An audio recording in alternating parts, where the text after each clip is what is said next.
Ridglan Farms is asking state and federal authorities to stop what they call mass animal theft. That's after animal rights activists say that they're planning on an open rescue of dogs that are still housed at this facility. Animal rights activist Wayne Husing posted on his nationally known blog that he is recruiting volunteers for a dog rescue. We previously reported that Ridglan Farms had agreed to stop breeding research animals for sale, but the facility was allowed to remain open. That was after years of scrutiny over animal welfare practices at the site in Blue Mounds.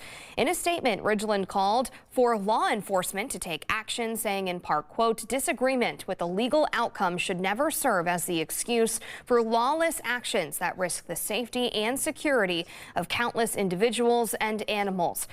End quote. No date has been announced for any planned activist action. Law enforcement agencies have also not publicly commented.